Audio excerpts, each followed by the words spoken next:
दिनै 5 जुन शुक्रबार जों बयबो मिथिगौ 5 जुनखौ बोसोरफ्रोमबो वर्ल्ड इनभाइरनमेन्ट डे थामहिनबा बुहुमनां आबहावा सान हिसाबै फालिनाय जायो। खुलुमबाय। दिनैनि रादाबखौ फरायदों आं सुरेश सरगारि आरो नोंथांमोननो बे भिडिअनि गेजेरजों मैयानि आरो दिनै फुंनि गोनां रादाबफोरखौ फोसावनाय जागोन।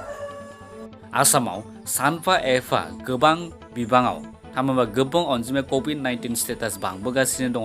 दा बे हिसाबै आसामनि टटेल केसखौ नायोब्ला आसामाव दासिम 2115 जाहैबाय आरो बेनिफ्राय हगारना होनायनि अनजिमाया गासै जाहैबाय 459 आरो दासान्दि एक्टिभ केसआव दङ गासै 1649 आरो थैनायनि अनजिमाया गासै 4 जाबाय आरो माइग्रेटेडनि अनजिमाया गासै 7 जाहैबाय। गुबुन फारसेथिं जों बयबो मिथिगौ 5 जुनखौ जों बयबो बुहुमाव थामहिनबा गासै बुहुमावनो वर्ल्ड इनभाइरनमेन्ट डे बुहुमनां आबहावा सान हिसाबै फालिनाय जायो आरो बे 5 जुनखौ वर्ल्ड इनभाइरनमेन्ट डे हिसाबै फालिनायनि गुबै थांखियानो जाहैबाय जाहाथे बुहुमा जाहाथे सोमखोर समायना थाबाय थायो आरो बे सोमखोर समायना थायोब्लासो जों बयबो जिब माहारियानो थांनानै थानो हागोन। बे थांखिजों जों बयबो 5 जुनखौ वर्ल्ड इनभाइरनमेन्ट डे थामहिनबा बुहुमनां आबहावा सान हिसाबै फालिनाय जायो। जों बे वर्ल्ड इनभाइरनमेन्ट डेआव बयबो बिफां लाइफां गायनांगौ, हागौमानि बिफां लाइफां गायनांगौ। बेनि अनगायैबो 5 जुननि अनगायैबो जोङो गुबुन खालारफोरावबो सम मोनोब्ला बिफां लाइफां गायनाय हुदा थानो नांगौ।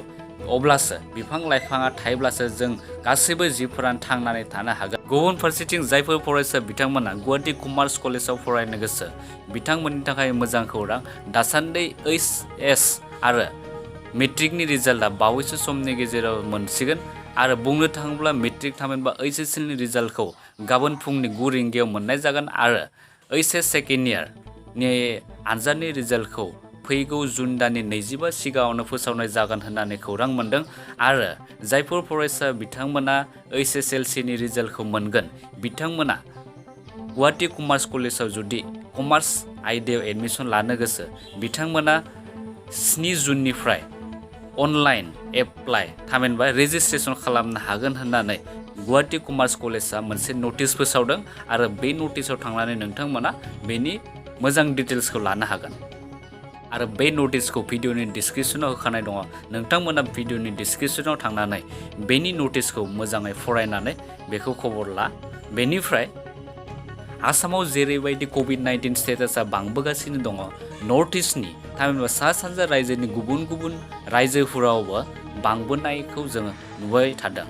गुबुन फारसेथिं जोङो त्रिपुरायाव मैया गासै 102 सुबुंनि देहायाव कभिड-19 पजिटिभ केस मोननाय जादों आरो दासान्दि त्रिपुरानि गासै टटेल केसखौ नायोब्ला त्रिपुरायाव गासै 622 जाबाय आरो बेनिफ्राय बारग'नायनि अनजिमाया गासै 193 जाबाय आरो एक्टिभ केसआव दङ गासै 440। अरुणाचल प्रदेशआवबो मैया 10 सुबुंनि देहायाव गोदान कभिड-19 केसेस मोननाय जादों आरो बे 10नि मादाव 9 जाबाय चांलां डिस्ट्रिक्टनिमोन आरो गुबुन सासे जाबाय इटानगरनिमोन। गुबुन फारसेथिं अरुणाचल प्रदेशनि टटेल केसखौ नायोब्ला गासै अरुणाचल प्रदेशआव गासै 38 जाबाय आरो बेनिफ्राय दासान्दि एक्टिभ केसआव दङ गासै 37 आरो बेनिफ्राय बारग'नायनि अनजिमाया गासै 1 जाहैबाय। मिज'राम सरकारा गोदान एकाडेमिक केलेन्डारजों फैगौ 15 जुलाइनिफ्राय स्कुल खुलिगोनखौ फोसावदों आरो बेवहाय 2020 आरो 2021नि थाखाय गोदान एकाडेमिक सेसन खालामनाय जागोन होननानै मिज'राम सरकारा फोरमायबावदों आरो बे 2020 आरो 2021नि जा एकाडेमिक सेसन बियो एप्रिलनिफ्राय थामहिनबा 2020नि एप्रिल दाननिफ्राय जागायनानै मार्च दाननि 2020 सिम सोलिगोन होननानै फोरमायबावदों। जोंनि हादरनि कभिड-19 स्टेटासाबो गोबां बांबोबाय। दासान्दि 2 लाखनि बांसिन मानसिफोरा पजिटिभ केस मोननाय जाबाय आरो जोंनि भारतनि टटेल स्टेटासखौ कभिड-19जों गाग्लोबजानाय टटेल स्टेटासखौ नायोब्ला हादराव गासै टटेल केसेसआ जाहैबाय 2,26,713 आरो बेनिफ्राय थैनायनि अनजिमाया गासै 6,363 जाबाय आरो बेनिफ्राय बारग'नायनि अनजिमाया गासै 1,08,450 जाबाय आरो बुहुमनि कभिड-19 स्टेटासखौ नायोब्ला बुहुमाव दासिम 66,98,615 जाहैबाय आरो बेनिफ्राय थैनायनि अनजिमाया गासै 3,93,142 जाबाय आरो बेनिफ्राय बारग'नायनि अनजिमाया गासै 32,49,457 जाहैबाय। नोंथांमोननो दिनै बे भिडिअनि गेजेरजों जेसेबां खौरांफोर फोसावबाय थारै नोंथांमोना मोजां मोनदोंब्ला भिडिअखौ लोगोफोरनो शेयार खालाम आरो चेनेलाव गोदानब्ला नोंथांमोना चेनेलखौ साबस्क्राइब खालाम जाहाथे जों गोदानै फोसावनाय भिडिअफोरखौ नोंथांमोना बयनिख्रुइबो सिगाङाव मोननो हायो। गाबोननि भिडिअ नोंथांमोनखौ लोगो मोनफिनगोन। गोजोन्थों।